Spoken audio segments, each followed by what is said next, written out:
Shalom Ubracha, nous poursuivons aujourd'hui avec la 5e Mishnah du 4e Pérek. La Mishnah aussi continue, toujours dans la même idée, celui qui a vendu une maison, nous avons vu qu'est-ce qu'il a vendu, celui qui a vendu une cour, qu'est-ce qu'il a vendu. Et cette fois-ci, la Mishnah nous parle de celui qui vend un pressoir, un betabat. Qu'est-ce qui fait partie du pressoir, qui est vendu avec le pressoir, et qu'est-ce qui ne fait pas partie. La Mishnah nous dit à Mocher et à betabat, celui qui vend un pressoir. Là où donc on va presser les olives pour faire de l'huile. Machar et yam, il a vendu ce qui est appelé le yam. C'est quoi le yam? Le Barthénoura nous dit, c'est une pierre où on met à l'intérieur les olives au moment où on va moudre, écraser les olives. Une sorte de pierre qui était un peu creuse et on mettait à l'intérieur les olives pour les presser. Ça, c'est le yam. Le yam fait partie donc du betabat, pressoir.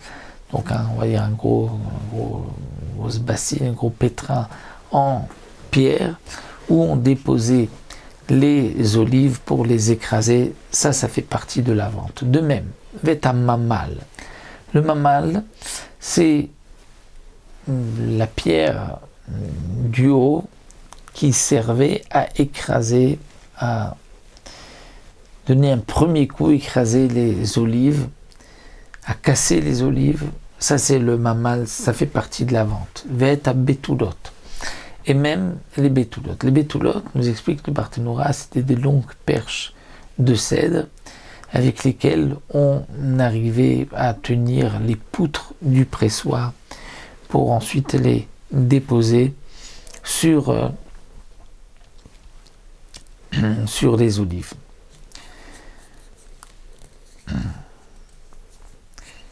Les Mefarshim, le Tiferet Israël nous explique qu'en vérité il y avait deux piliers qui étaient de sycomore, donc assez solides, qui étaient d'un côté et de l'autre, et il y avait un trou dans chaque pilier.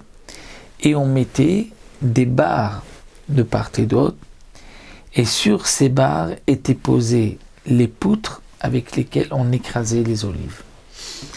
Donc, Eta Betulot, comme nous explique ici le Barthénoura, il s'agit donc de ces perches en cèdre, ou donc d'après le Rajbam, il s'agirait donc de ces deux poutres sur les côtés, où ensuite il y avait des barres, et ensuite étaient posées les poutres. Avallo machar et achirim, mais il n'a pas vendu les achirim. Les achirim, c'est quoi? Nous dit le Barthénoura, c'était des grosses planches lourdes que l'on posait dans des grands sacs où il y avait là-bas les olives qui étaient déjà pressées étaient cassées pour bien les écraser. Donc ça ne fait pas partie de la vente. Avallo machar et achirim, veta galgal.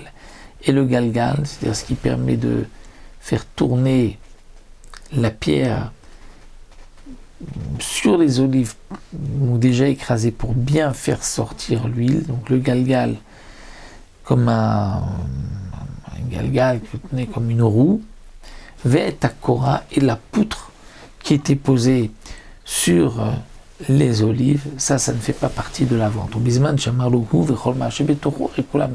cas où il a dit je te vends cela et tout ce qui se trouve à l'intérieur, donc là tout a été vendu.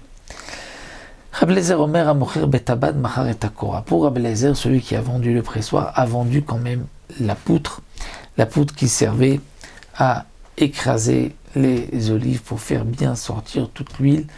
Mais là encore, dit le Barthénoura, la halacha n'est pas comme Rabbi Eliezer.